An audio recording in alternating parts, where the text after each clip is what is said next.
성도님들 반갑습니다. 오늘 연대기로 읽는 사복음서 특강에 오신 분들 주님의 이름으로 환영하고 축복합니다. 우리들이 마태복음, 마가복음, 누가복음, 요한복음 사복음서를 읽다가 보면 어떤 사건은 사복음서에 다 똑같이 기록이 되어 있는 사건들이 있고, 어떤 사건은 마태복음만 기록되어 있고, 어떤 사건은 누가복음에만 기록되어 있는 사건들이 있습니다.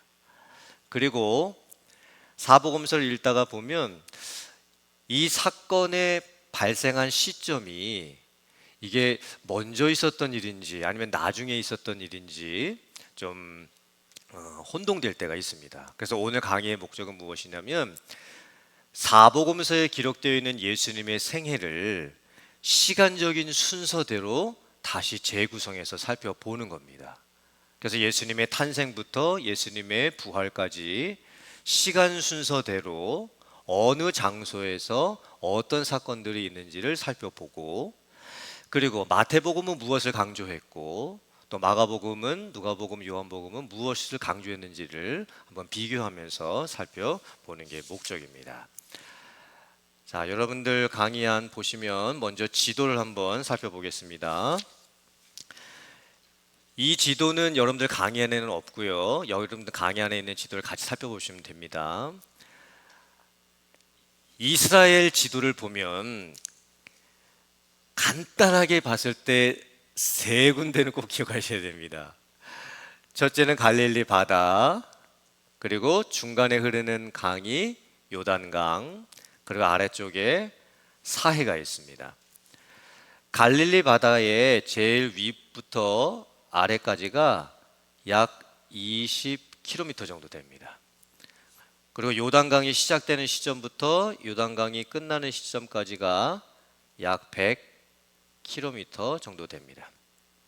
사해 제일 위쪽부터 제일 아래쪽까지가 약 80km 정도 됩니다. 그러면 다 합치면 몇 킬로미터죠? 200km입니다. 마일로 따지면은 125 마일 정도 됩니다. 그러므로 갈릴리 바다의 제일 위쪽부터 사해 바다의 제일 아래쪽까지 거리가 어느 정도 되는 거냐면 LA에서부터 샌디에고 정도 가는 거리가 되는 거예요. 예수님께서 갈릴리 지역 그리고 아래의 유대 지역을 계속 왔다 갔다 하시면서 사역을 하시게 됩니다. 갈릴리 바다 제일 위에서부터 이 사해 바다까지 오려면 보통 군인이 1시간에 4km 정도를 걷습니다. 행군할 때. 그럼 일반 사람들이 1시간에 3km 정도를 걷는다라고 한다면 이 갈릴리 바다에서부터 사해까지 걸어가려면 하루에 8시간씩 쉬지 않고 여행을 하게 됐을 때 약 한 8일 정도 걸려서 갈 수가 있는 거예요. 그러니까 뭐 중간에 여행하다가 무슨 사정들도 많이 생기겠죠. 그러므로 예수님께서 갈릴리 쪽에서 유대 쪽으로 내려오시려면 최소 10일 이상 되는 그 일정들이 걸리게 되는 겁니다.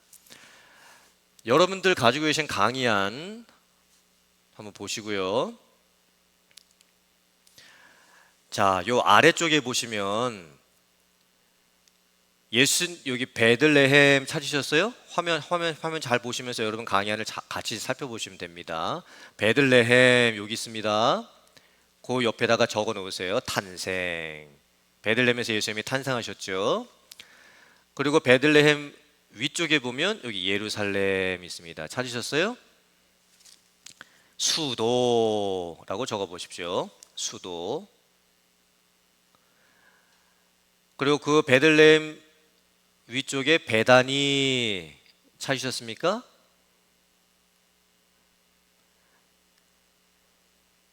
나사로 이렇게 적어 보십시오. 나사로. 나사로가 다시 살아난 곳이죠.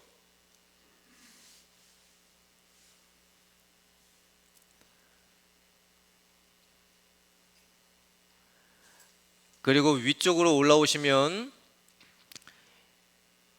여기 수가라고 하는 장소 찾으셨습니까? 자, 앞에 있는 화면을 보세요. 앞에 있는 화면 먼저 보시고 그 다음에 여러분 가지고 있는 강의 한번 보시고. 수가, 예수님께서 수가성에서 살고 있었던 한 여인을 만나시지요. 그리고 하나님께 예배하는 자들은 영과 진리 안에서 예배할지니라 라고 말씀해 주신 곳입니다. 자, 그리고 위쪽으로 올라오시면 여기 나사렛 찾으셨어요? 나사렛? 성장이라고 적어 보십시오. 예수님이 자라신 곳이죠. 성장하신 곳입니다. 그 나사렛 바로 위에 보니까 가나라고 있습니다. 첫 기적, 혼인잔치. 예수님께서 혼인잔치에서 물을 포도주로 바꾸신 사건이지요. 그리고 나사렛 옆에 다볼산이라고 있습니다. 여기지요. 찾으셨어요? 다볼산이 변화산 사건이 일어난 산입니다. 그러니까 변화산이라는 산이 있는 게 아니고 다볼산에서 예수님께서 변형되셨기 때문에 그 산을 변화산이라고 하는 거예요. 이 다볼산이 변화산입니다. 그리고 갈릴리 바다 근처에 가면 가버나움 찾으셨어요? 가버나움, 사역 본거지.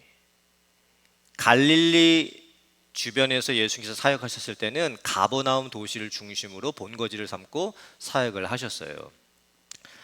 갈릴리 바다의 오른쪽에 보면 여기 화면 보시면 벳세다라고 있습니다. 벳세다 찾으셨습니까? 베드로의 고향.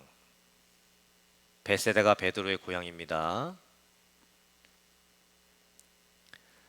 자, 그리고 위쪽으로 올라가서 수리아 지역의 왼쪽에 보면 두로, 사르밧, 시돈이라는 지역이 있죠. 예수님께서 수로보니게 여인을 만나셔서 수로보니게 여인이 자기의 귀신 들린 딸을 고쳐달라고 간청했을 때 예수님께서 그 수로보니게 여인의 딸을 이제 고쳐주시죠. 그 사건이 이 수로보니게, 수리아 지역에 있었던 페니키아 지방에서 일어났던 사건입니다. 그리고 수리아라고 하는 지역 요 중간쯤 보면 가이사랴 빌립보 찾으셨습니까? 예, 신앙 고백. 베드로가 주는 그리스도시요 살아계신 하나님의 아들이시니이다 라고 고백했던 장소가 가이사랴 빌립보입니다. 자, 그리고 그 밑에 지역으로 쭉 내려오시면 여기 데가볼리 지역의 거라사라는 도시 찾으셨습니까? 앞에는 화면 보세요. 여기입니다. 여기 거라사. 군대 귀신, 예수님께서 군대 귀신 들린 사람을 고쳐주신 장소가 거라사 지역입니다.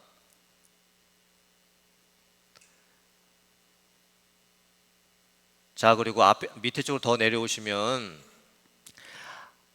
아까 베단이라고 하는 지역이 요단강 서편 지역에 있었습니다. 나사로의 고향이었죠. 죽었던 나사로를 다시 예수님께서 살리신 장소였습니다. 그런데 요단강 동편에 여기 화면 보시면 여기다가 하나 표시해 놓으세요. 요단 동편 베단이라는 곳이 따로 있습니다. 요단 서쪽에 있었던 베다니하고 요단강 동편, 제가 화면으로 지금 표시해 놓은 곳 있죠. 요쯤 여기가 요단 동편 베단입니다. 자, 여기에다가 세례 요한이라고 적으시고, 세례 요한이 세례 베풀었던 장소가 바로 요쯤입니다. 그리고 예수님께서 세례 받으셨고 예수님께서 광야에서 시험 받으셨던 장소가 바로 요쪽입니다. 요쯤 거기다 표시를 해 놓으세요. 지도를 잘 보시면, 자, 갈릴리라고 하는 넓은 지역, 미국으로 하면 카운티, 한국으로 하면 도 정도 될 겁니다. 중간에 사마리아라고 하는 넓은 지역이 있습니다. 밑에 쪽에 유대라고 하는 넓은 지역이 있죠. 이 세 지역은 유대인들이 사는 지역입니다. 그리고 위쪽에 보면 수리아라고 하는 지역이 있습니다. 이방인들이 사는 지역이지요. 그리고 여기 중간 오른쪽에 보시면 데가볼리라고 하는 넓은 지역이 있습니다. 이방인들이 사는 지역이죠. 그리고 요 가운데 쪽에 보시면 요단강을 끼고 있는 베레아라고 하는 지역이 있습니다. 우리가 사복음서를 읽으면서 예수님의 생애를 읽게 될 때 지역을 잘 아셔야 돼요. 그래서 어느 지역에서 예수님께서 어떤 일을 행하셨다라고 하는 것을 저희들이 잘 살펴볼 수 있어야 됩니다. 자, 다음 화면을 보시면 이 표는 제가 직접 만들었습니다. 저작권은 저에게 있는 겁니다. 연대계로 읽는 사복음서 예수님의 생애. 자, 여기를 보시면 특징적인 부분이 있습니다. 예수님의 공생애가 약 몇 년이었을까요? 예수님께서 태어나시고 그 다음에 30살쯤 되실 때까지는 사생애를 사셨습니다. 요셉과 마리아의 아들로서 목수로서 사셨지요. 그리고 예수님께서 이제 공생애를 시작하십니다. 사역을 시작하시잖아요. 그 공생애 기간이 약 몇 년 정도 됐을까요? 잘 보세요. 예수님의 생애를 4번의 유월절을 기준으로 살펴볼 수가 있습니다. 여기가 첫 번째 유월절이 있습니다. 두 번째 유월절이 있습니다. 세 번째 유월절이 있습니다. 네 번째 유월절 있습니다. 첫 번째 유월절부터 두 번째 유월절까지가 1년, 두 번째 유월절부터 세 번째 유월절까지가 또 1년, 세 번째 유월절부터 네 번째 유월절까지가 또 1년. 그리고 예수님께서 공생애를 여기서 시작하시는 겁니다. 요단 동편 베다니에서 세례 받으시고 또 사탄에게 시험 받으시면서 공생애를 시작하시지요. 여기가 약 한 6개월 정도 된다고 봅니다. 추정하는 겁니다. 정확하게는 모르고요. 그러므로 예수님의 공생애는 약 몇 년입니까? 3년 6개월 정도 된다고 볼 수가 있는 겁니다. 자, 이 표를 잘 보시면 예수님의 생애는 절기를 중심으로 돌아가게 되어 있습니다. 유월절, 두 번째 유월절, 세 번째 유월절, 그 다음에 여기 보시면 초막절이라고 또 나오네요. 그리고 수전절이라고 또 나오네요. 자, 초막절에서부터 여기 수전절까지가 약 2개월입니다. 2개월. 그리고 수전절에서부터 네 번째 유월절까지가 약 4개월입니다.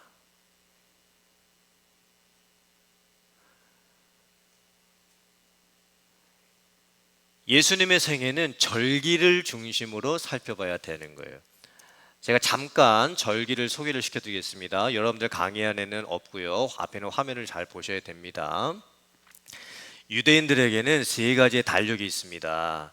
이 가운데 쪽에 있는 보라색하고 주황색 부분이 종교력입니다.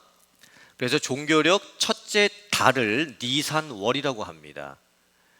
이때를 태양력으로 계산하면 우리가 사용하는 달력은 이 달력입니다. 3월과 4월 중간쯤에 있습니다.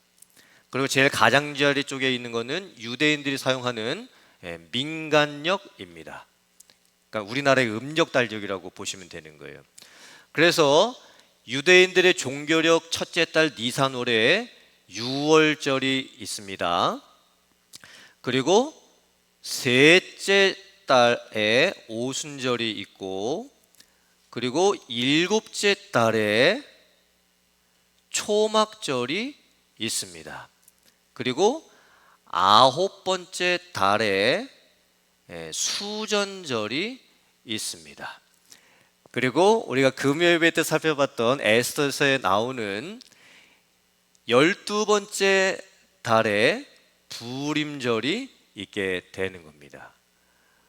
그러므로 예수님의 생애는 유월절 특별히, 그리고 초막절, 그리고 요 수전절을 중심으로 해서 예수님의 생애가 이루어지게 되는 거예요.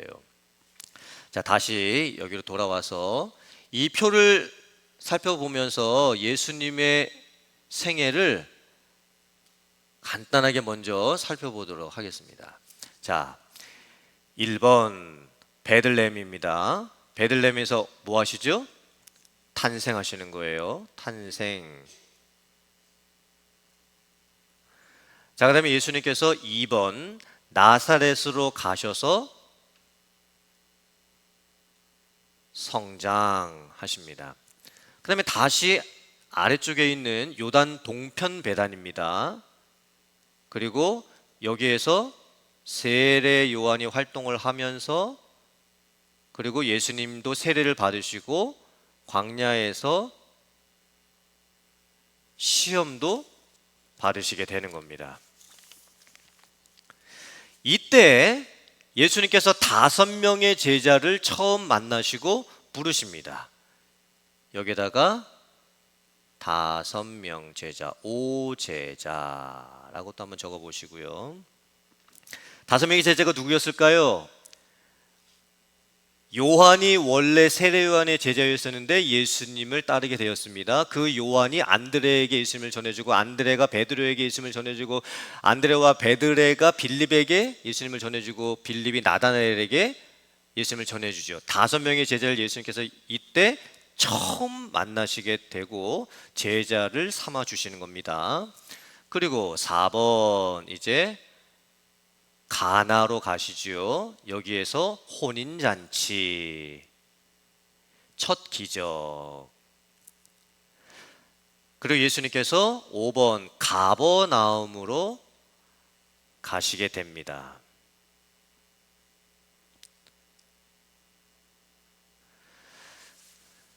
이때부터 예수님께서 사람들에게 조금씩 알려주시기 시작을 했습니다. 예수님께서 세례를 베푸시게 되면서 사람들이, 원래는 세례요한에게 세례를 받았다가 이제 예수님께 세례를 받으러 나오게 되지요. 그리고 5명의 제자도 삼으시면서 점점 사람들이 예수님을 알아가게 되는 겁니다. 가나에서 첫 기적을 일으키셨을 때 더 사람들이 예수님을 많이 알게 되는 거죠. 기적이 일어났으니까요. 도대체 예수님이 누구시냐라고 하는 관심들이 사람들에게서 이루어지게 된 겁니다. 그리고 가버나움에 가셔서 또 여러 가지 사역을 감당하시게 됩니다. 자, 그리고 첫 번째 유월절이 되었을 때 요한복음 2장 13절에서 말씀을 하고 있고요. 화살표가 지금 위에서 아래로 내려오고 있죠. 이 의미가 뭐지요? 갈릴리 위쪽 지역에서 밑에 있는 유대 지역 예루살렘으로 내려오셨다는 거예요. 자, 그 다음에 6번 여기 보면 예루살렘이죠. 이때 무슨 사건이 먼저 벌어지냐면, 자, 적으세요. 성전 청결. 예수님께서 성전에 들어가셔서 돈 바꾸는 자들 내쫓으시고 매매하는 자들을 내쫓으시게 됩니다. 이때부터 종교 지도자들과 정면 충돌, 논쟁이 시작이 됩니다. 예수님께서 첫 번째 유월절을 맞이하시면서 예루살렘에 가셨을 때 핵심이 무엇이냐면, 자, 제가 JC라고 쓰는 거는 지저스 크라이스트 예수님이고요. 예수님이 도대체 누구신가? 예수님이 예루살렘에 첫 번째 가셨을 때 이제 난리가 났습니다. 왜냐하면 민중들에게도 사람들에게도 예수님이 조금씩 알려지기 시작했던 때였고, 그리고 사람들이 예수님을 따르고 있었던 때였고, 예수님께서 첫 번째 유월절을 맞이해서 예루살렘에 가셨을 때 종교 지도자들하고 정면으로 충돌하십니다. 성전에 들어가셔가지고 매매하는 자들 다 내쫓으시고, 그 다음에 돈 바꾸는 자를 내쫓으시고 난리가 나는 거예요. 그러면서 사람들 사이에서, 종교 지도자들 사이에서 일어나는 예수님에 대한 반응이 뭘까요? 도대체 예수님이 누구시냐? 왜냐하면 예수님께서 하나님의 아들이라고 선포하십니다. 자기 자신이 메시아라고 선포하십니다. 그 자기 자신이 구원자라고 선포하십니다. 그런데 그 예수님이 전해주셨던 복음으로 인해서 사람들 사이에서 반응이 뭐예요? 어떤 사람들은 관심, 도대체 예수님이 누구시지? 저분이 누구시길래? 우리가 알고 있는 예수님은 요셉과 마리아의 아들인데 30년 동안 지금 예수님께서 그렇게 사생애를 사셨는데 왜 갑자기 어느 날 예수님이 자기 자신을 하나님의 아들이라고 말씀하시고 메시아라고 말씀하시고 구원자라고 말씀하시는 거지? 아니 도대체 저 예수님이 누구시지? 관심. 그리고 종교 지도자들의 반응은 뭐였을까요? 저 사람 누구지? 신성 모독을 하고 있네. 왜 갑자기 성전에 와가지고 이 성전을 청결하게 하고 우리들과 지금 대적하려고 하는 거지? 그러면서 예수님에 대한 관심이 이제 생기게 됐던 거예요. 자, 그 다음에 여기 7번 사마리아. 예수님께서 예루살렘을 떠나셔서 갈릴리로 가시는 중간에 사마리아에 들리십니다. 수가성에 들어가시죠. 그리고 한 여인을 만나십니다. 그리고 예수께서 말씀하시죠. 하나님께 예배할 때가 오나니 곧 그들이 영과 진리 안에서 예배를 하게 될 것이다. 예수님께서 사마리아에 가셨던 이유는 뭐였을까요? 당시 유대인들은 사마리아에 살고 있었던 사람들을 상종조차 하지 않고 있었습니다. 그런데 예수님께서 유대인들이 배척하고 싫어했던 사마리아 지역에 가셨고 그들에게도 복음을 전하시기 시작을 했던 거예요. 자, 그리고 나서 8번 다시 갈릴리로 돌아가십니다. 갈릴리 1차 사역. 핵심 사역은 뭐냐면 고향 배척. 고향 배척. 예수님이 자라셨던 고향이 나사렛이지요. 그런데 예수님께서 나사렛에 가셨을 때 고향 사람들이 예수님을 믿지를 못합니다. 당연했겠죠.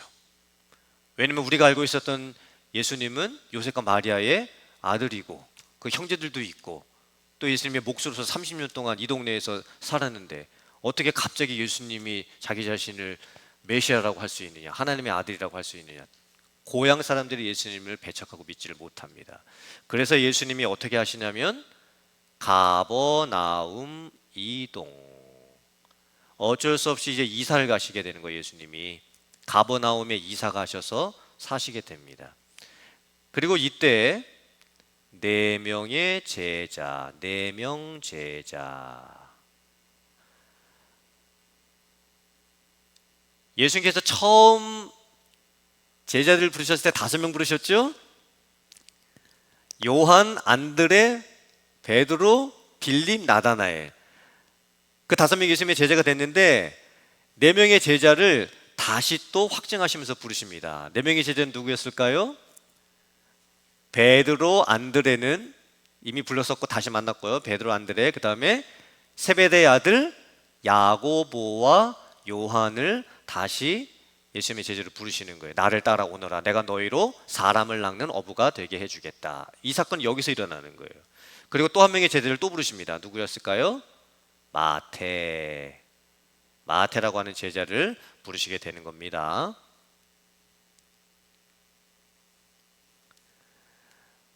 자, 그리고 나서 두 번째 유월절이 되었을 때 예수님께서 다시 예루살렘으로 가시게 됩니다. 이 두 번째 유월절 날 예수님께서 예루살렘에 가셨을 때 일어났던 핵심 사건은 뭐냐면, 자, 안식일 논쟁 적어보세요. 안식일 논쟁. 그리고 베데스다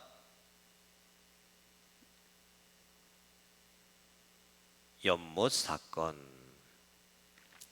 예수님께서 두 번째 유월절을 맞이해서 예루살렘에 가셨을 때 예수님께서 많은 병자들을 고쳐주십니다. 그런데 예수님께서 안식일 날 많은 병자들을 고치셨습니다. 그래서 종교 지도자들이 다시 한번 예수님을 핍박하게 되는 사건이 벌어지게 되는 거예요. 그러면서 이때 예수님에 대한 반응의 핵심은 뭐냐면 예수님을 죽이자. 이때쯤부터 벌써 종교지도들 사이에서는 예수님을 죽여야 된다라고 하는 반응이 나오기 시작을 했던 거예요. 자, 그리고 나서 예수님께서 다시 10번 갈릴리 2차 사역을 하시러 위쪽 동네로 가십니다. 이때 핵심 사건이 뭐냐면 자, 12제자 확정. 처음 5명 제자 부르셨죠. 두 번째 4명 제자 부르셨죠. 그리고 드디어 예수님께서 12제자를 확정하십니다. 그러므로 예수님께서 12제자를 확정하셨던 시점이 최소 1년이 지난 뒤였습니다. 예수님께서 12제자를 확정하신 게 앞쪽에 있었던 초반부 사건이 아닙니다. 5명 먼저 부르시고 4명 또 부르시고 그 다음에 거의 1년 지나고 나서 예수님께서 12제자를 확정하시는 거예요. 그리고 이 갈릴리 2차 사역이 제일 중요한 사역이 됩니다. 많은 사역을 행하셨습니다. 이 1년 동안. 핵심 사역은 뭐냐면 예수님께서 말씀을 많이 전하셨어요. 자, 산상수훈. 적으세요. 산상수훈. 마태복음 5장에서부터 시작되지요. 팔복의 내용부터 시작됩니다. 심령이 가난한 자는 복이 있나니 천국에 그들의 것이며. 산상수훈 이때 하신 겁니다. 그리고 두 번째 천국 비유. 천국에 관련된 여러 가지 비유를 또 말씀을 하시죠. 씨 뿌리는 비유도 이때 말씀하신 것이고, 그리고 밭에 숨겨진 보화 비유도 이때 말씀하신 것이고, 그리고 겨자씨와 같다고 말씀하셨던 것도 이때 말씀하셨던 것이고. 자, 그리고 나서 이제 1년 동안 갈릴리 제 2차 사역을 하시게 되거든요. 그 1년이 거의 다 끝나갈 때쯤 됐을 때, 자, 여기 보시면 이제 6월절 세 번째가 있잖아요. 근데 이때는 예수님께서 예루살렘에 가시지를 않습니다. 그리고 계속해서 갈릴리에 남아 계시면서 사역을 하시는 거예요. 그때 무슨 사역을 하시냐면 거기다 적어 보세요. 오병이어. 요때 여기쯤 오병이어. 요 세 번째 6월절 때쯤 됐을 때 오병이어 사건이 일어나게 됩니다. 그리고 요한복음에서는 오병이어 사건 있고 난 이후에 예수님께서 나는 뭐뭐이다 라고 하는 7가지의 말씀을 이때부터 이제 시작을 하시는 거예요. 요한복음에 나오는 나는 뭐뭐이다 라고 하는 7가지, 여러분들 기억하십니까? 저는 이렇게 외웁니다. 떡빛, 문목, 북일포. 떡, 나는 생명의 떡이다. 그 다음에 빛, 나는 세상의 빛이다. 그리고 문, 나는 양의 문이다. 목, 나는 산원 목자다. 부, 나는 부활이요 생명이다. 길, 나는 길이요 진리요 생명이다. 포, 나는 포도나무다. 이 7가지의 말씀을 이제 이때부터 시작하시게 되는 거고, 첫 번째 나는 뭐뭐이다라고 하는 요한복음의 말씀을 요 오병이어 사건 일어나고 나서 바로 말씀을 하셨던 거예요. 여기 떡 이렇게 적어 놓으시면 되겠죠. 예수님께서 세 번째 6월절에는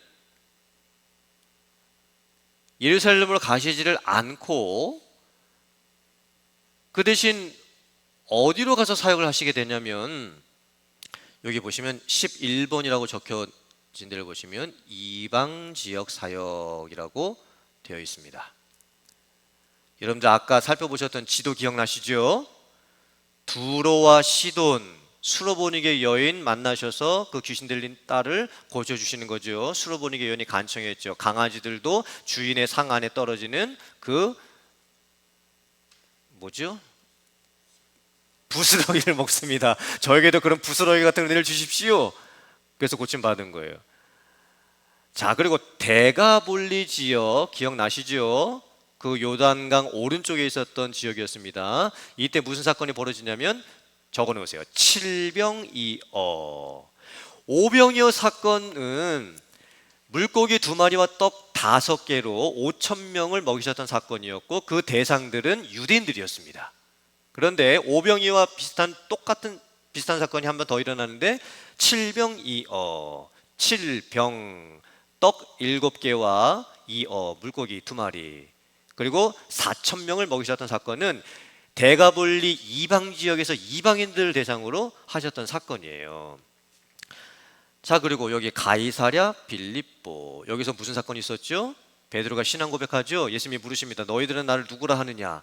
시몬 베드로가 대답하여 이르되 주는 그리스도 살아계신 하나님의 아들이십니다. 엄청난 신앙의 고백을 하게 되지요. 이게 이 가이사랴 빌립보 지역에서 일어났던 거예요. 그 다음에 변화산 사건, 실제 산 이름은 다볼산.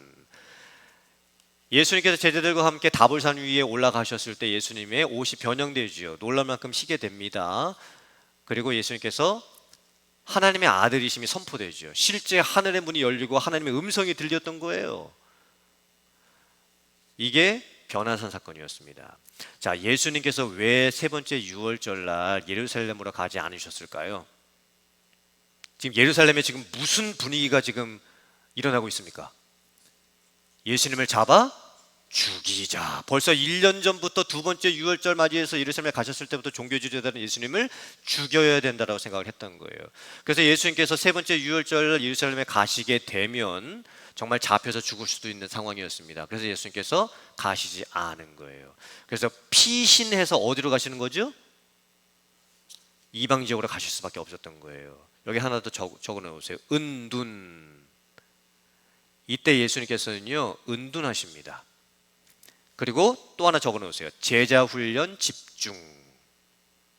제자훈련 집중. 예수님께서 이제 세 번째 유월절쯤 되셨을 때 사람들에게 자기 자신을 나타내질 않으십니다.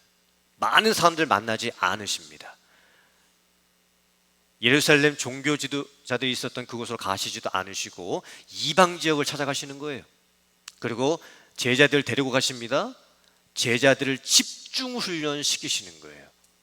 왜냐면 예수님도 이제 1년이 더 지나고 나면 예수님께서 십자가에 죽으실 것을 이제 아셨기 때문에 예수님께서 제자들을 마지막 1년 남겨놓으시고 엄청나게 훈련을 시키시게 되는 거예요. 자, 그리고 나서 초막절을 맞이해서 예수님께서 예루살렘으로 가시게 됩니다. 여기 12번 예루살렘. 이때 무슨 사건이 벌어지게 되냐면 초막절날 유대인들이 하는 행사가 있었습니다. 실로암 연못에서 했던 그 연못물을 가지고 와서 성전에다가 이제 제단에다가 붓고요. 그리고 큰 등잔을 준비를 해가지고 예루살렘 성벽에다가 배치시켜 놓고 아주 밝게 해 놓습니다. 그리고 초막절 절기를 지키는 거예요. 그때 요한복음에 기록된 것처럼 예수님께서 두 번째 나는 뭐뭐이다 라고 말씀하시는 거예요. 지금 다 밝아요. 지금 초막절 축제가 예루살렘에서 벌어지고 있습니다. 물 갖다 붓고 있고 그 다음에 사람들이 초를 만들어가지고 환하게 밝혀놓고 있는 거예요. 그때 예수님께서 두 번째 나는 누구누구이다. 뭐라고 말씀하셨을까요? 나는 세상의 빛이다 라고 하는 사건을 여기서 이제 말씀을 하시게 되는 거예요. 나는 빛이다.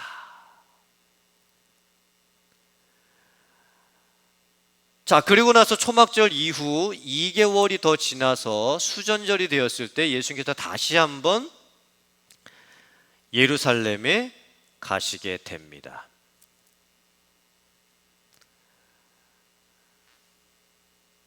그리고 나서 예수님께서 이 수전절 맞이해서 예루살렘 갔었을 때는요, 별다른 사건이 기록되어 있지 않아요. 특별한 사건이 기록되어 있지가 않습니다. 그 대신에 예수님께서 예루살렘을 바로 떠나셔서 어디로 가시냐면 여기 보시면 베레아라고 있죠. 베레아. 여기 수전절에서부터 유월절까지가 4개월이잖아요. 4개월. 이 4개월 동안 예수님께서 베레아 지역에 머무시게 되는 거예요. 그러면서 베레아를 중심으로 사역을 하십니다. 예수님께서 왜 베레아로 가셨을까? 이 베레아는 어떤 지역이었을까? 저 보시고요. 자, 베레아는 모세가 광야 생활 40년 마치고 나서 마지막 유언 남기고 신명기 기록하고 죽었던 곳이 이 베레아 지역이었습니다. 자, 모세가 사역 마치는 의미가 있습니다.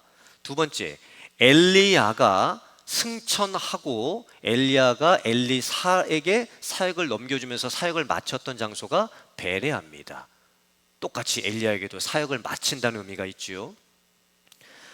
세례 요한이 세례를 베풀었던 장소가 베레아였습니다.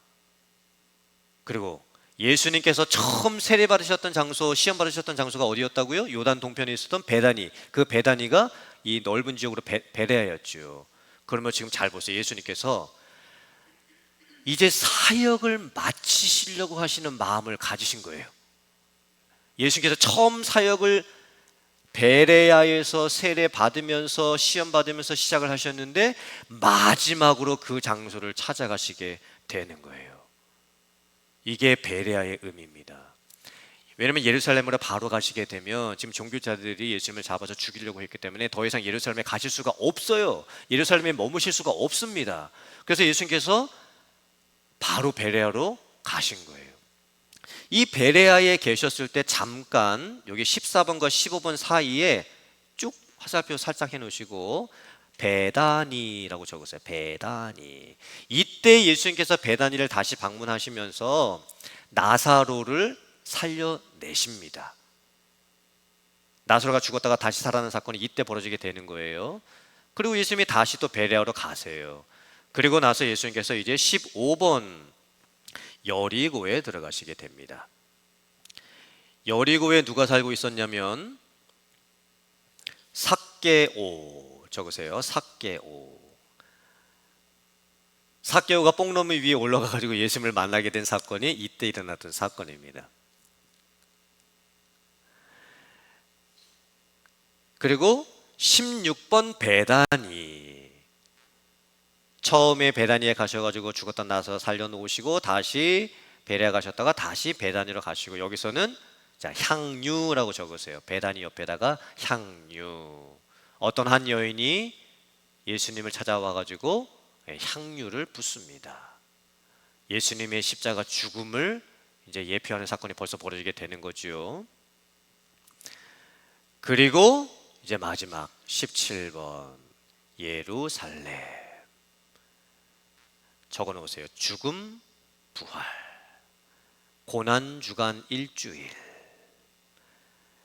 예수님께서 네 번째 유월절 맞이하시면서 예루살렘에 가셨을 때 이제 고난주간이 시작이 됩니다.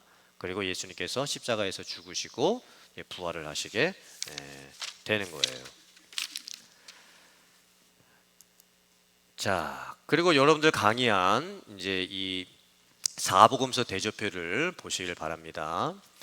이 사복음서 대조표는 제가 만든 게 아니고 여기 출처는 NIV 스터디 바이블 개역 개정판입니다. 제가 그래서 출처를 정확하게 명시를 했습니다. 이거 제가 만든 거 아닙니다. 제가 카피해가지고 갖고 온 겁니다. 그래서 출처를 명시해 놨고요. 이 사복음서 대조표 왼쪽에 보면 다이아몬드 안에 번호가 매겨져 있습니다. 1번, 2번, 3번, 4번, 5번, 6번, 7번, 8번. 이 번호가 의미하는 게 뭘까요? 제가 지금까지 강의해드렸던 사복음서 예수님의 그 표에 번호가 매겨져 있죠. 1번, 2번, 3번, 4번부터 시작해서 17번까지 번호가 매겨져 있습니다. 그 번호와 이 번호가 일치되는 겁니다. 아하. 그러므로 여러분들께서 사복음서 대조표를 읽어 내려가실 때 옆에 있는 다이아몬드 번호를 살펴보시면서 제가 만들어 드렸던 설명해 드렸던 네 번의 유월절을 중심으로 했던 예수님의 그 생애하고 매치를 하시면서 읽으시면 되는 거예요. 아, 예수님이 1번 여기 계셨구나. 장소는 어디였고, 아, 이때 대체적으로 무슨 사건이 일어났구나 라고 하는 것을 여러분들 비교하시면서 읽어 내려가시면 되는 거예요. 자, 사복음서 대조표를 잘 보시면 제가 화면을 조금 확대해서 보여드리도록 할게요. 자, 여기 보면 이제 예수님에 대한 사전 소개, 누가가 복음서를 쓴 이유, 요한복음 서론, 예수 그리스도 성육하신 선제적 말씀, 요셉을 통한 예수님의 법적 혈통, 마리아를 통한 자연적 혈통, 세례 요한의 초기 시대, 스가랴에게 예언되었던 요한의 출생 쭉쭉쭉쭉쭉 나오죠. 예. 그리고 나서 여기 마태복음, 마가복음, 누가복음, 요한복음을 잘 보시면 흥미로운 사실이 무엇이냐면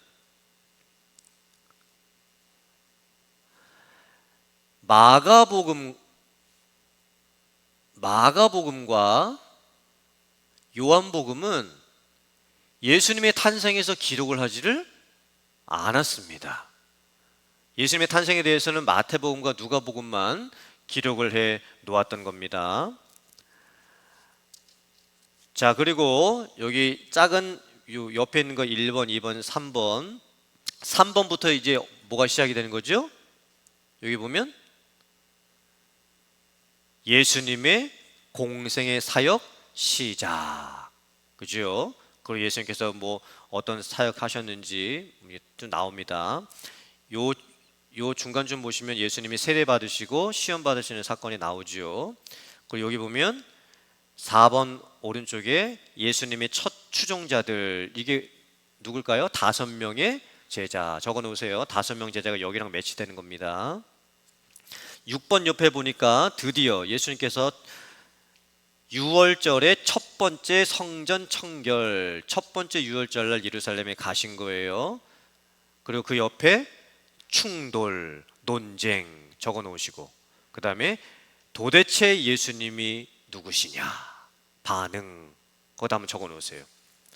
지금 다시 한번 복습하면서 지금 사복음서 대조표 지금 살펴보고 있는 겁니다. 첫 번째 유월절 날 예수님이 예루살렘 가셨고 성전 청결하셨고 유대 지도자들과 충돌하시고, 반응은 뭐냐? 민중들도 그렇고 종교 지도자들도 그렇고 도대체 예수님이 누구시냐. 그리고 그 밑에 보면 니고데모와 예수님의 대화, 니고데모 사건이 여기서 일어나는 거예요. 첫 번째 유월절 날 예수님이 예루살렘 가셨을 때 니고데모 만나시는 거지요. 그리고 물과 성령으로 거듭나지 않으면 하나님의 나라에 들어갈 수 없다라는 말씀을 주시는 겁니다. 그리고 7번 옆에 사마리아 여인 만나시는 거죠. 그리고 8번에 가면 이제 예수님의 갈릴리 1차 사역이 시작이 되는 겁니다. 자, 한 페이지 넘기시고요.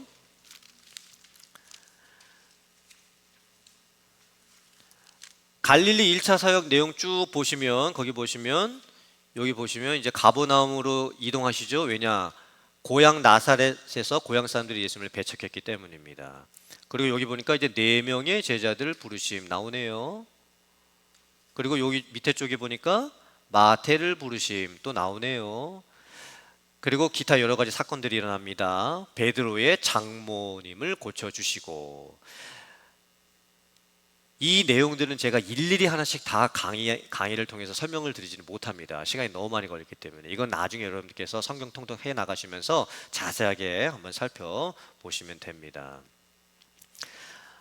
자, 그리고 9번이 나옵니다. 9번 오른쪽에다가 두 번째 유월절. 이때가 두 번째 유월절입니다.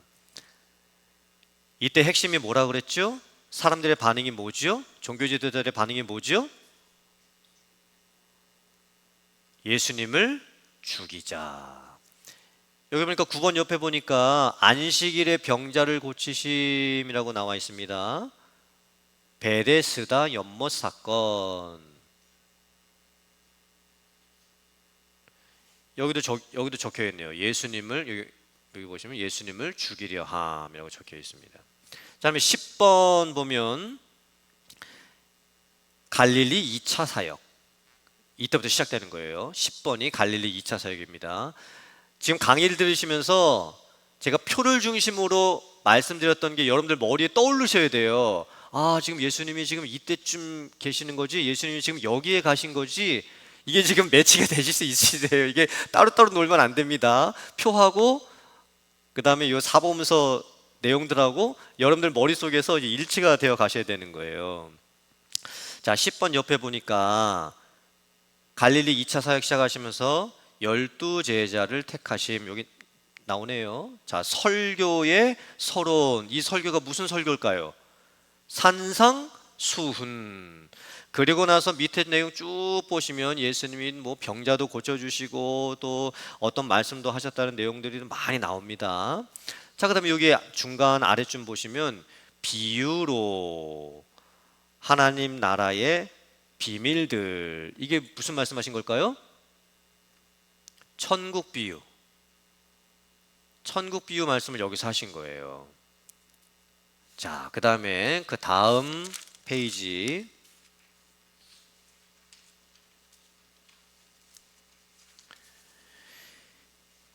예수님의 2차 갈릴리 사역은요, 1년 동안 이루어졌던 사역이었고 주로 많은 말씀들을 하셨어요.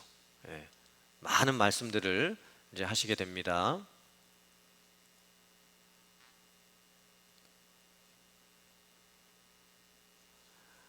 여기 갈릴리 주변에서의 그리스도의 사역 보시면 여기 5천 명을 먹이심 찾으셨어요? 오병이어 사건이죠. 오병이어.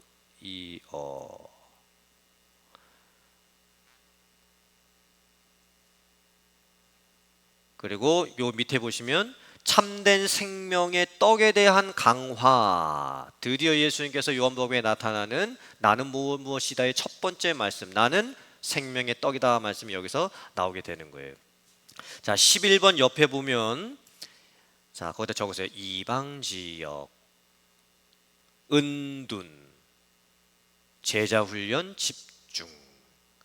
자, 그래서 두로와 시돈, 이 앞에는 화면 보시면서 여러분 강의 살펴보시면서 같이 매치하시면서 저 따라오셔야 돼요. 수로보니게 여인 만나셨던 사건 나오죠. 그 대가볼리에서 칠병이어 사건 일으켰던 사건 나오죠. 그리고 여기 보면 베드로가 예수님을 주로 고백했던 사건 나옵니다. 그리고 그 아래쪽에 보면 변화산 사건 또 나오게 되는 거예요. 그러면서 이방 지역에서의 사역이 이제 마무리가 되는 겁니다. 그 다음 페이지 넘어가시고요. 자, 여기 보니까 이제 드디어 이제 초막절에 이루어지는 내용이 나옵니다. 초막절날 여기서 보니까 이 아래쪽에 보면 요즘 보면 세상의 빛이라는 주장을 둘러싼 논쟁. 나는 세상의 빛이다 말씀하셨죠. 여기 잘 보세요. 앞에 화면 보세요. 여기도 보면 논쟁. 그리고 여기 중간쯤 보면 여기도 다 논쟁. 여기도 다 보면 경고. 다 이런 내용이 나옵니다. 초막절날 예수님께서 예루살렘에 가셨을 때는요, 지금 엄청난 논쟁과 긴장이 지금 만들어져 가고 있는 상황인 거예요. 왜냐? 종교 지도자들이 예수님을 믿지를 않고 박해하고 핍박하고 죽이려고 하고 있습니다. 그래서 예수님께서 그 논쟁과 긴장 사이에서 계속 경고하시는 거예요. 네. 예수님께서 처음부터 한결같이 말씀하셨던 것은 나는 하나님의 아들이다. 나는 메시아다. 나는 그리스도다. 나는 구원자다. 계속 말씀해 주셨어요. 이게 초지일간 예수님께서 처음부터 말씀하셨던 복음이었어요. 그런데 사람들의 반응, 자, 병 고침 받고 했을 때는 예수님 따라다니다가 예수님께서 드디어 뭐 생명의 떡이시다 뭐 이런 말씀하시니까 저 말씀 어렵도다, 듣지 못하겠다라고 하면서 그 많던 사람들이 예수님을 떠나버리게 되는 겁니다. 예수님을 따라다녔던, 기적 바라보고 따라다녔던, 예수님으로부터 무엇인가를 얻으려고 따라다녔던 많은 사람들이 예수님을 등지고 떠나가기 시작을 하는 거예요. 바로 이 시점부터. 그리고 예수님께서 어쩔 수 없이 종교 지도자하고는 논쟁, 긴장, 경고. 그러므로 초막절날 예수님께서 예루살렘에 가셨을 때는요, 엄청난 긴장감이 그 예루살렘에 팽배해 있었던 그런 시간들이었던 거예요. 그러고 나서 여기 오른쪽 보세요. 여기 보면 잘 보세요. 이 초막절 사건 때는요, 마태복음 아무것도 기록 안 했어요. 마가복음도 아무것도 기록 안 했어요. 누가복음도 이 위쪽에 아무것도 기록 안 했어요. 그런데 요한복음 보세요. 요한복음 여기 이 부분, 여기 이 부분, 이게 다 뭘까요? 나는 뭐뭐이다 말씀인 거예요. 여기에 나는 빛이다 라는 말씀 나오고요, 요한복음 8장에 나는 양의 문이다 라는 말씀 나오고요, 요한복음 10장에 나는 선한 목자다 라고 하는 말씀이 나오는 거예요. 지금 상황 잘 보세요.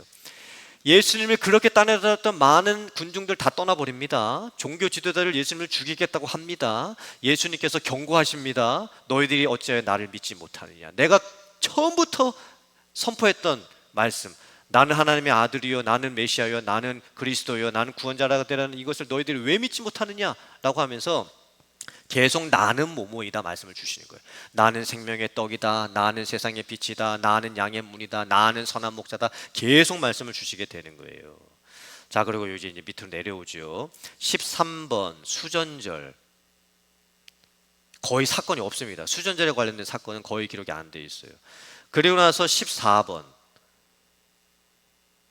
이 베레아 지역으로 가시죠. 베레아 지역, 여기 보시면 베레아 지역이잖아요.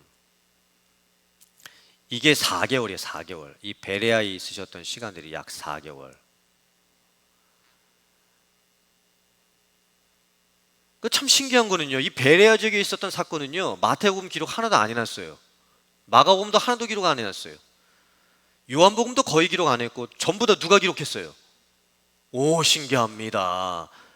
누가만 기록했어요. 누가만.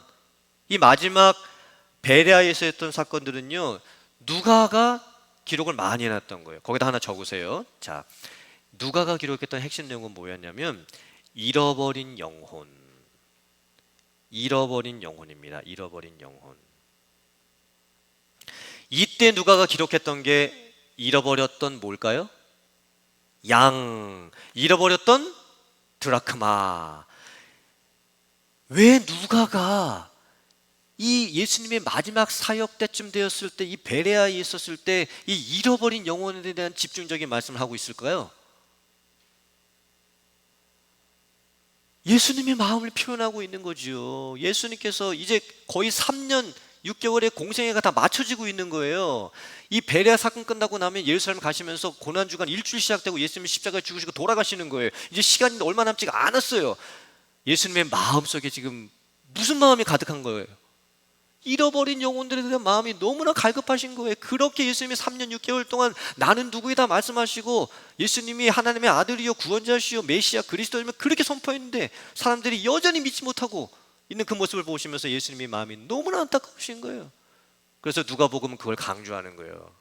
잃어버린 영혼, 찾아야 될 양, 찾아야 될 드라크마, 이걸 계속해서 지금 강조를 하고 있는 거예요. 자, 그리고 나서 여기 중간쯤 보시면, 여기 앞에는 화면 보시면 여기 요쯤에 무슨 사건이 일어나요?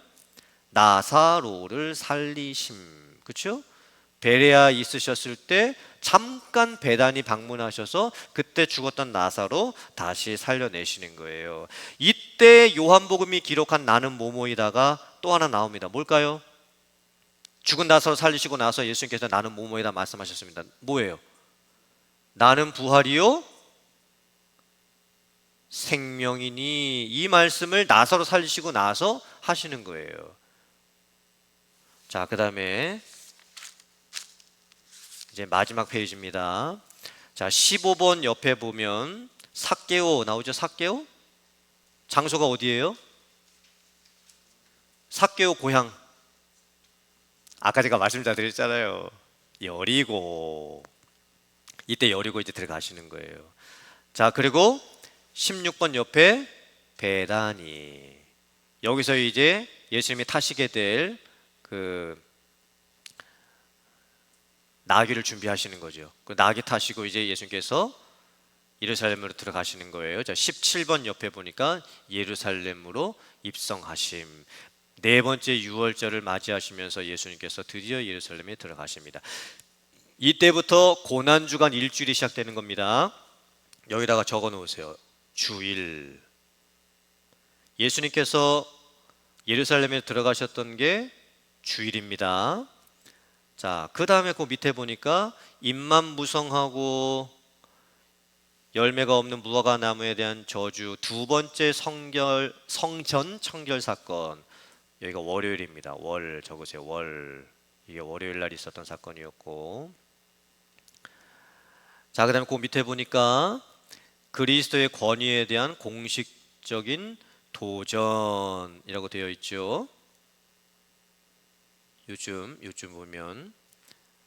그리고 여기 아래쪽에 보시면, 여기 앞에는 화면 잘 보시고 여러분들 강연 잘 보세요. 감람산 강화라고 되어 있습니다. 그리고 여기 깨어 있음이라고 되어 있죠. 이게 전부 다 화요일입니다. 화요일. 화요일 날 있었던 사건의 핵심은 무엇이냐면요, 변론이에요. 변론. 바리새인들이, 종교지도자들이 예수님을 찾아와 가지고 묻지요. 부활이 있습니까? 없습니까? 가이사에게 세금을 바쳐야 되는 겁니까? 말아야 되는 겁니까? 여러 가지 질문들을 막 합니다. 그때 예수님께 대답을 해 주시지요. 그리고 화요일 날 있었던 중요한 사건이 뭐냐면 감람산 강화. 거기다 적어 놓으세요. 심판, 종말. 예수님께서 감람산 강화를 통해서 말씀하시는 거예요. 너희들이 지금 저 눈으로 보고 있는 저 예루살렘 성전이 무너질 날이 오게 될 것이다. 그러면서 하시는 말씀의 핵심, 깨어 있으라, 잠들지 말아라. 그러면서 예수님께서 열처녀 비유도 해주시고 하시는 게 이때 이제 나오게 되는 거예요. 이게 화요일 날 다 있었던 사건들입니다. 자, 그리고 그 밑에 보시면 마리아가 장례를 위해 향유를 부음, 이게 수요일, 요쯤에다가 수 이게 적어 놓으시고요. 수요일 날 한 여인이 예수님께 향유를 부어 드립니다. 자, 그다음에 마지막 만찬, 6월절 만찬 준비, 제자들 발 씻기시고 뭐 베드로의 부인 예언하시고, 이때가 여기가 목요일입니다. 목요일. 자, 여기다가 적어 놓으세요. 저처럼 화면처럼. 이게 목요일. 자, 목요일입니다. 자, 그리고 이제 마지막 이 위쪽에 보시면 또 하나 목요일 날 있었던 중요한 사건 설교 중에서 핵심이 뭐냐면 여기 보세요. 다락방 강화라고 적어 놓으세요. 다락방 강화. 예수님께서 최후의 만찬 하시고 제자들 발 씻겨 주신 이후에 다락방에서 설교를 하십니다. 그게 다락방 강화입니다. 다락방 강화의 핵심이 무엇이냐면 나는 곧 떠날 것이다. 내가 가는 그 곳을 너희들은 오지 못할 것이다. 그런데 내가 너희를 떠나고 나서 성령을 너희들에게 보내줄 것이다. 여기 보니까 성령의 오심과 사역 이런 내용들 나오죠? 예. 예수님께서 제자들에게 다락방 강화를 하셨을 때 요한이 기록했던 나는 뭐뭐이다가 또 하나 나옵니다. 자, 나는 떠난다. 내가 오는 곳을 너희들은 따라올 수 없다. 그러자 제자들이 묻죠. 주님, 그 길을 우리가 어떻게 따라갈 수가 있겠습니까? 그때 요한이 말합니다. 나는 뭐뭐이다. 뭐 나오는 걸까요? 나는 길이요 진리요 생명이다. 이 말씀이 여기서 나오는 거예요. 나는 길이고 진리고 생명이다. 그리고 이때 또 포도나무 비유도 나오는 겁니다. 걱정하지 말아라.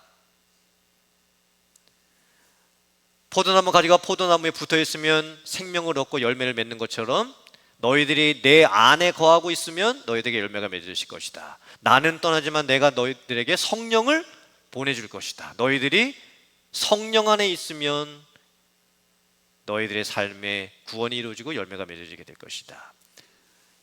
자, 그 다음에 목요일 날 또 하나의 중요한 예수님의 말씀이 있습니다. 여기 보면 예수님의 기도라고 되어 있죠. 예수님의 기도. 예수님의 기도 찾으셨어요? 바로 밑에 있잖아요. 자, 거기다 적으세요. 제사장적 중보 기도. 제사장적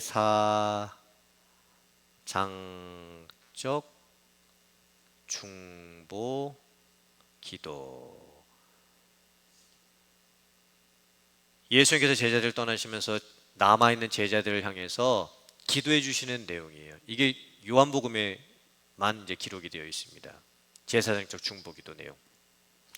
자, 그리고 여기 이제 더 내려가면 그리스도의 죽음이 드디어 나옵니다. 이게 이제 금요일 날 일어나는 사건들이겠죠. 여기서부터 이제 금요일 날. 이게 다 금요일 날 일어나는 사건입니다. 예수님께서 금요일 날 체포당하시죠. 신문당하시죠. 십자가에 달리시죠. 그리고 죽으시는 거예요. 이게 다 금요일 날 있었던 사건이에요. 그리고 여기 그리스도의 부활과 승천, 이게 주일날 일어나게 되는 사건입니다. 이렇게 함으로써 고난주간 일주일의 행적이 끝나는 거예요. 앞에 위에 있는 화면 보세요. 제가 적어놨잖아요. 여러분들 그 위치를 잘 보셔야 돼요.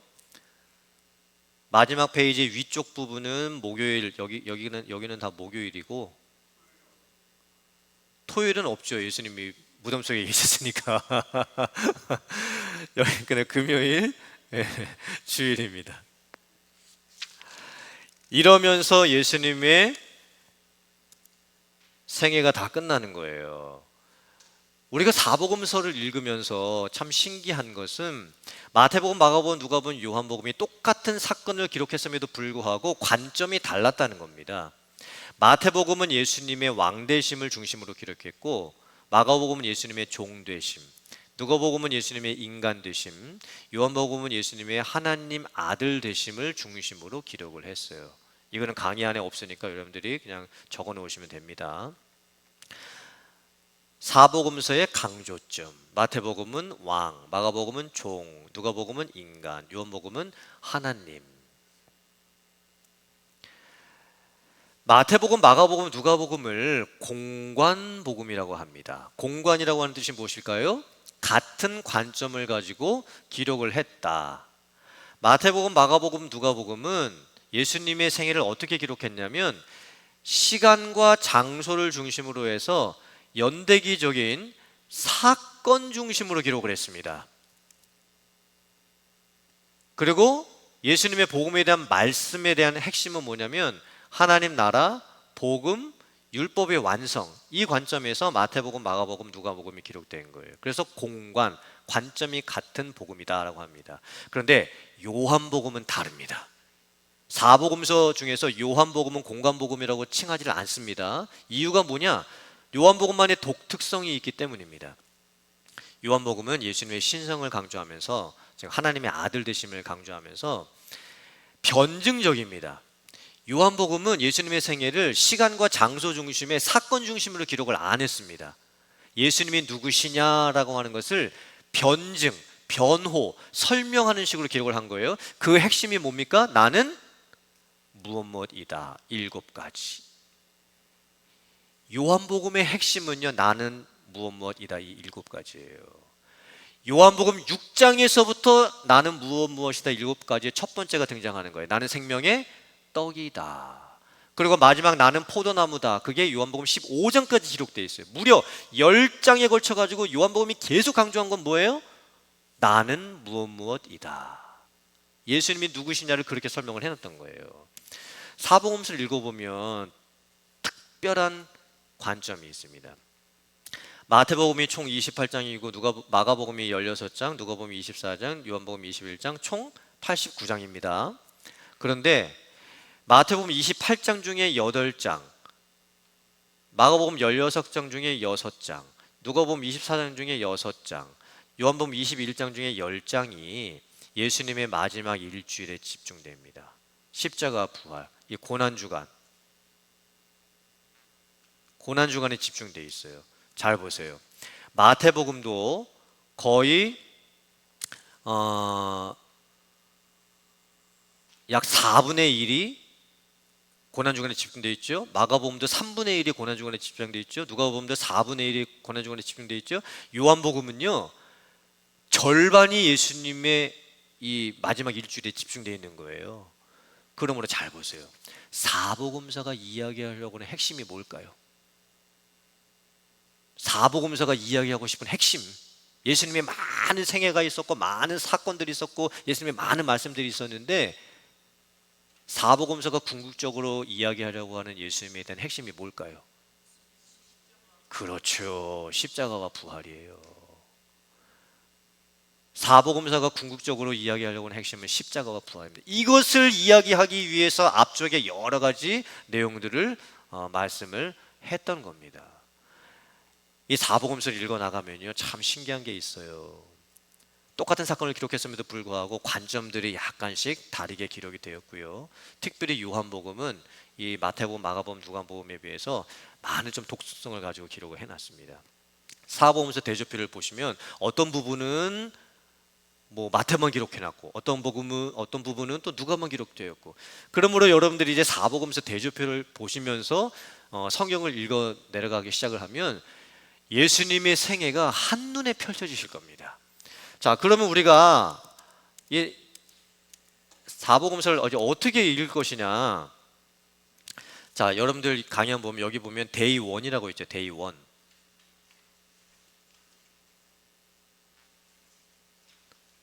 자, 사복음서 대조표 첫 번째 페이지 보세요. 데이 1. 데이 1 첫 번째 날 어디 본문을 읽어 나가시면 되냐면 마태복음의 요 부분 읽어 내려가시면 되는 거예요. 마태복음 먼저 이렇게 쭉 읽어 내려가세요. 그리고 마가복음도 요 부분 읽어 내려가세요. 그 누가복음은 요 부분, 요 장, 절 다 적혀 있잖아요. 여기 쭉 읽어 내려가세요. 그리고 요한복음 요 부분 이제 읽어 내려가시면 되는 거예요. 이걸 이제 첫째 날 읽으시는 거예요. 우리가 이제 다음 주쯤에 구약성경 다 이제 마칩니다. 그러고 나서 이제 사복음서 읽어 내려가실 때 이 표를 보시면서 여러분들이 읽어 내려가시면 되는 거예요.